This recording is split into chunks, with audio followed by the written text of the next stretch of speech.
पापोहम पापकर्माहम पापात्मा पाप संभव त्राहि माम पुंडरीकाक्ष सर्व पाप हरो हरि। पाप और पुण्य इस संसार में हम सब से होते रहते हैं, परंतु किसी की पुण्य की प्रशंसा करना ये हमारा कर्तव्य होना चाहिए, न कि किसी के पाप को देखना या किसी के पाप का भागीदार बनना। ईश्वर पुण्य के बल से ही प्रसन्न होते हैं। विनायक ज्योतिष से प्रकाश जोशी का आप सबको जय श्री कृष्ण। चलो इस विषय पर एक हम कहानी सुनते हैं। कहानी है विक्रम बेताल की।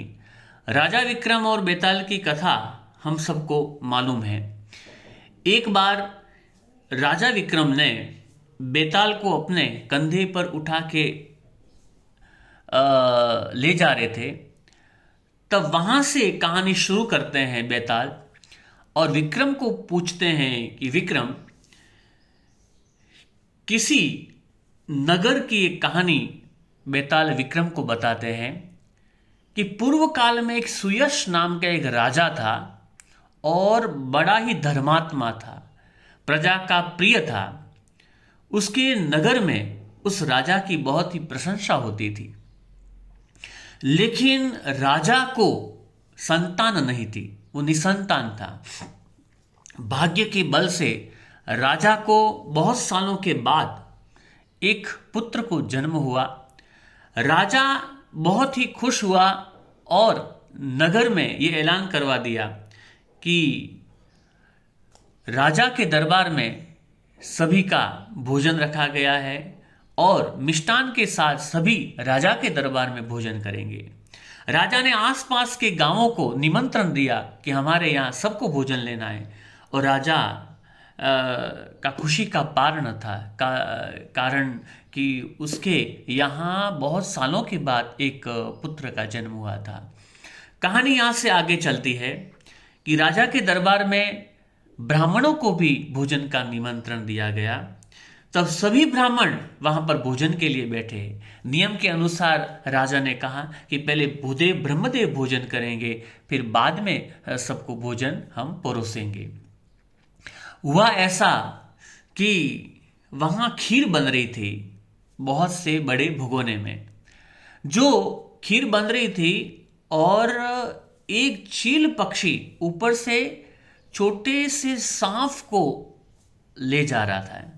उसकी चोंच में से वो सांप छूट गया और खीर के भगोने में गिर गया। जो खीर का बड़ा भगोना था उसमें गिर गया, और जो रसोइये थे उनको मालूम न रहा और खीर को हिलाते गए उस सांप का जहर पूरे खीर में मिल गया। तो सबसे पहले ब्राह्मणों को परोसा गया और उस जहर के कारण सभी ब्राह्मणों की वहां मृत्यु हो जाती है। राजा क्षोभ हो जाता है कि ये क्या हो गया। राजा को सभी लोग डांटते हैं कि राजा ने ये क्या किया। राजा ने पश्चाताप किया कि ये हुआ कैसे। रसोइयों के भी पूछा कि ये कैसे हुआ, मुझे बहुत बड़ा पाप लगा आज ब्रह्म हत्या का। धीरे धीरे दिन गुजरते गए। राजा बलवान था, राजा धर्मात्मा था, राजा दानवीर भी था। बहुत सालों के बाद एक बार साधु संत वहां से गुजर रहे थे। उन्होंने सोचा इस नगर का राजा सुयश है, बड़ा धर्मात्मा है, चलो राज दरबार में जाते हैं। तब उनको राज दरबार का रास्ता मालूम नहीं था। राज दरबार का जो रास्ता है उनको मालूम न था। तो नगर के अंदर प्रवेश किए और एक धोबिन का घर वहां पर खुला हुआ था, और धोबिन बाहर कचरा लगा रही थी, झाड़ू लगा रही थी। उससे पूछा कि बहन, यहाँ धर्मात्मा राजा सुयश का घर कहाँ है, उनका राजमहल कहाँ है। तभी धोबिन ने कहा, कौन सा राजा? वो ब्रह्म हत्यारा राजा, जिन्होंने बहुत सालों पहले ब्रह्म हत्या की, वो राजा, उसका तो मुंह देखना भी पाप है। तो उस धोबिन ने उन साधु संत को वैसे कहा। साधु संत आगे चले गए। अब यहां पर बेताल रुक जाता है और राजा विक्रम को पूछता है कि बोलो राजा विक्रम, उस ब्रह्म हत्या का दोषी कौन है? वो चील पक्षी है, सांप है, या वो रसोई करने वाले रसोइये है,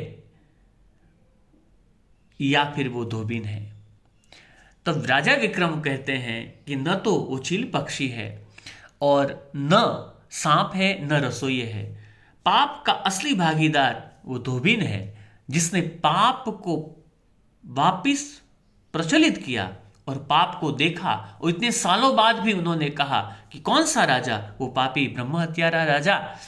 तो बेताल को भी राजा विक्रम की बात यहां पर बिल्कुल सही लगी।